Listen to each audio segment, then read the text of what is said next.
I get you? I haven't done one of those in a while. Hopefully I got you not thinking about, wait, I hear the engine sound, why can't I hear him? Hopefully you were thinking, what the hell, Opex? You made an error of a video. And then all of a sudden, the sound works. I don't know. Weird way to start this video, but I have something to talk about, and I think this is very relevant in a lot of people's lives.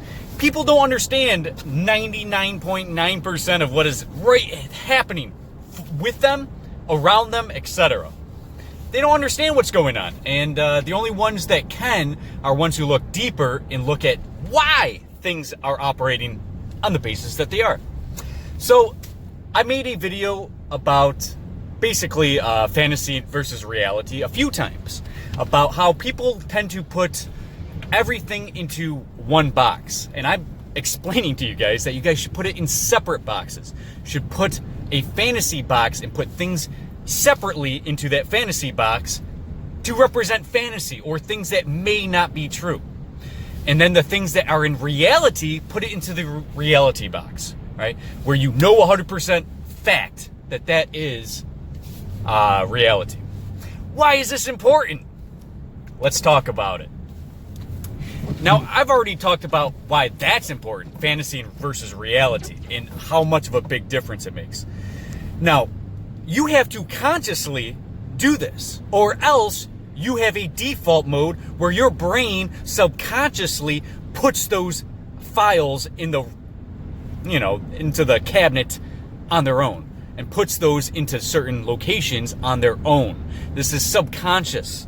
This is something that you're naturally doing in a survival type environment. Even though we are living in the easiest times alive ever, we're in the easiest, most safe times ever. Even though we're in this time now, our brain's still wired to do this. This would be like if you're going through your day-to-day life and then you think to yourself, oh wow, I forgot all about this situation with this person. Why didn't I remember that? And people think to themselves all the time, like, oh, I can't believe I remembered that you did this one time. And it was the funniest thing. I couldn't believe how could I forget something that was so awesome? Or I forgot that you did this because it was 20 years ago or whatever, right? And you tend to forget. So you misplace the file. Why does your body or your mind or your brain misplace files that have you not remember things? It's because of a system that your body has or your natural genes have in order to envelop and become, to prosper and stuff at a level that you consciously can't even fathom. It will remember things about someone that is dangerous. So you'll tend to remember bad things about people. Now, this generally will change depending on your mindset, an optimist versus a pessimist. If you just look at somebody and associate somebody with something bad, boom, every file that you store subconsciously will be negative because you always want remembrance of why this person's bad. Oh, yep, this person's bad because this person stole $20 out of my purse, or this person did this, or this person did that. And then you want to associate that person because you've already put it in the mindset. This person's a bad person. Therefore, you make a file cabinet called bad person. And all the files this person does that you remember is going to be placed into that cabinet subconsciously. This isn't a conscious thing. This is a natural phenomenon. This is generally because of thousands of years ago. Do you trust everyone? No! Just like Steve Irwin once said, I like crocodiles because, I'm going to butcher this quote. He was basically saying the difference between humans and crocs and why he likes crocodiles and trusts crocodiles more, because he knows what the croc's going to do. He knows the croc is not trying there to be his friend. The crocodile's making no type of attempt to be his friend. Like, clearly it's just coming up and it's like, yeah, I want to eat you. Your meat, your protein, your survivability, you're something I want. There's no joke. There's no hidden agenda. But with people, it's different, and it's been that way for thousands of years. So why do you associate something bad whenever you're seeing someone? A lot of times people are racist. They'll put subconsciously, let's say a white person, I'm just going to give you an example of somebody that I know, and I've already said this before. I'm actually friends with one person who's racist. And he's openly racist. He's a white person who doesn't like black people. And I made this statement before. Obviously, I'm not racist. If you guys have seen my videos, I am not racist by any stretch of the imagination. But I understand. And when people are racist, they tend to put a file cabinet. There's a black person. This black person did something bad to me. So this individual was ran over by a car and died on the scene because someone ran him over. And it was a black person who ran him over on purpose. Maybe not necessarily him, but the party that was going on in front of my house at the time. This was back in 2006 or 2007, probably 2007. So this is 12, 13 years ago, guys. And I had a party in front of my house and someone got ran over by a car. I'm going to explain it. I'm pretty sure I've said this somewhere in my void of videos, my 300 videos I've uploaded, but I'll reiterate it now, especially with new people. I'll always reiterate the same story because it's probably applicable. So this kid wants to leave and says, hey, can you move your car? Your car's in the driveway. And there's only 2 cars in my driveway. The rest of the whole street was packed with cars. I had over 100 people in this party at all times throughout the night. This dude went back or backed out the car, came back after 5 minutes, and then the dude comes back downstairs and said, hey man, can you move your car? He goes, I already did. And he goes, can you move it again? I literally can't get out, and I have to take 4 people home right now.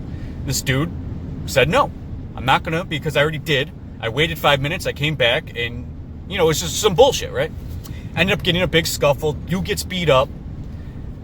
Dude leaves. It was the black dude. Just to keep your understanding of the story. My friend goes outside. A bunch of people were outside smoking a cigarette, chatting. It was a fucking party, right? So people are communicating, having a good time, drinking. Dude leaves with his car, comes back into my yard. Mind you, I'm living in the ghetto. Straight up city. Gunshots, everything, right? This is straight up city. This is ghetto as fuck. This is not like out in the country where I am now. This is back when I used to be a hood motherfucker. There's no lawn. So if you're on that lawn, you're trying to run someone over, right? There's no accident getting into a ditch in a city, in a hood environment. I have about 1/100th of an acre of a yard, right? Dude goes up on the thing, hits 2 people, and drags one of the dudes, runs one other dude over at like 60 miles an hour on a hood street with like a fucking, probably a Honda Accord or something. Busts up his vehicle and shit because, of course, he's going on the lawn. Kills my buddy. My buddy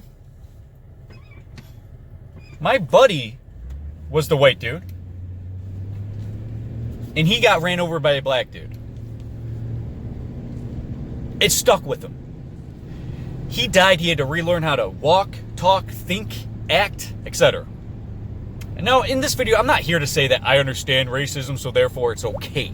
I'm just explaining to you how this operates, how people put things into file cabinets without a conscious thought.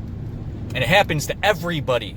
Because without consciousness, without conscious interaction or interference, it will be a default subconscious category file manager by default mode, and you don't want that because this dude became racist.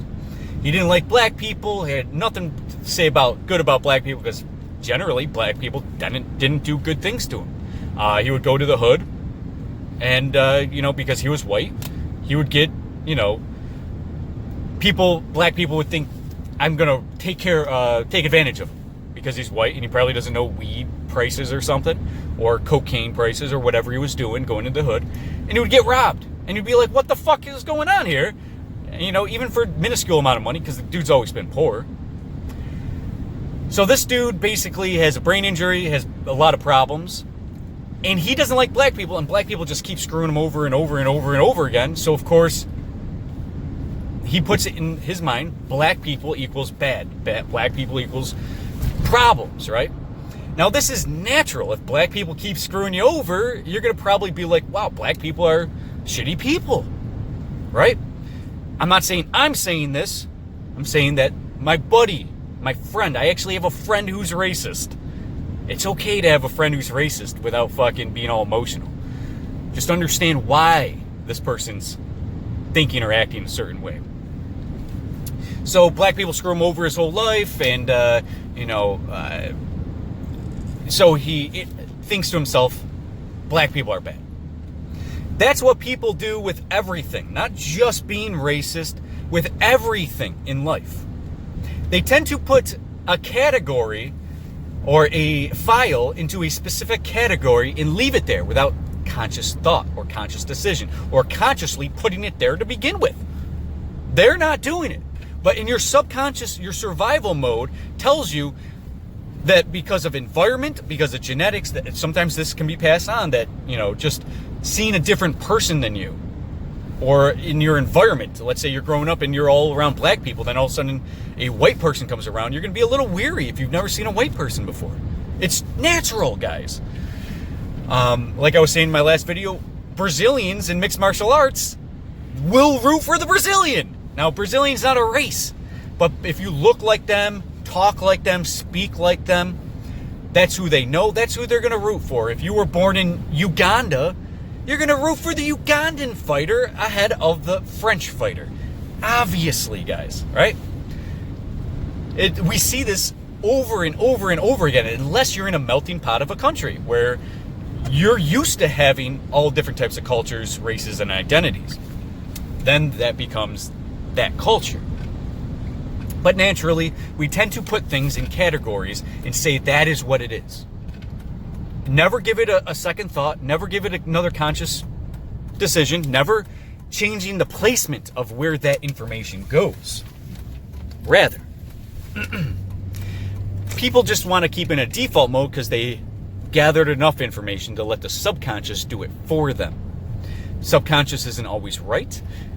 And of course, I'm going to go back to the optimistic versus pessimistic idea behind this. Almost like the karma idea. If you're putting optimism into the universe, optimism is going to come back. If you see the beauty in the universe, beauty is going to be shown right back to you. This is the general gist. I mean, if you say, whether you're honest or not, if you say you're happy all the time, oh, I'm doing great, and then you smile and try to play that role, you become that.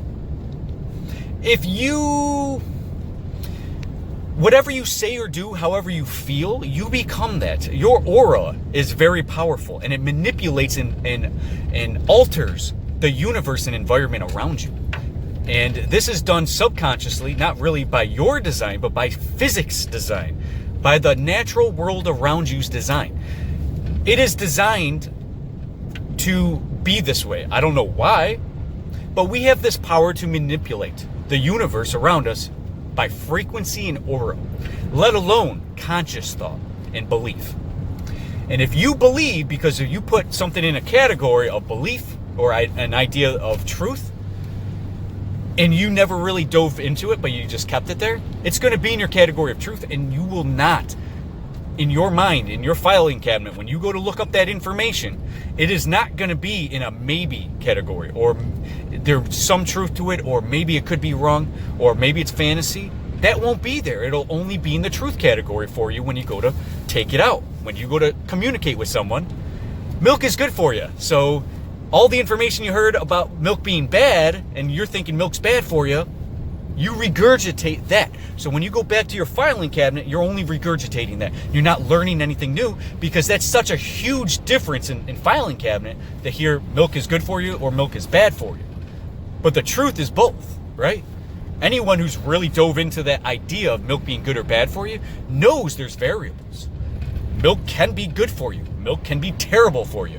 Milk can be a little bit of both. Milk can manipulate your DNA. Is that a good thing or a bad thing? Milk can hurt your bones. Milk can strengthen your bones. Now, when you go back to that filing cabinet, are you just going to be thinking of what your bias is? Yes, because that's the default mode. This is not a natural mode. This is a default mode. I mean, this is a natural mode. This is a default mode of your environment and your subconscious picking up as much as they can in their traits. My mom was just gonna leave. I caught her. Do you guys understand what I was gonna say? What I'm saying? Because I'm gonna cut this video short right now and hug my mom. But I want to explain to you guys that there is a default category that you're placing things into, whether it's true, false, whether it's whatever category you want to put it into. Your default mode is making that happen, not your consciousness. This is your subconscious. This is your genetics. This is your brain. This is things that are not you. Manipulating that for you, on your behalf for you, because of a survival mode, because from the dawn of time, you've been taking care of yourself, and your subconscious has been able to help you through that. So it's a survival mechanism. That's enough for this video. Plenty more content coming. I'm glad I got this over in 15 minutes. Stay tuned for more content. Plenty more coming. Let me know what content you want to see, and I'll see you guys later. See ya.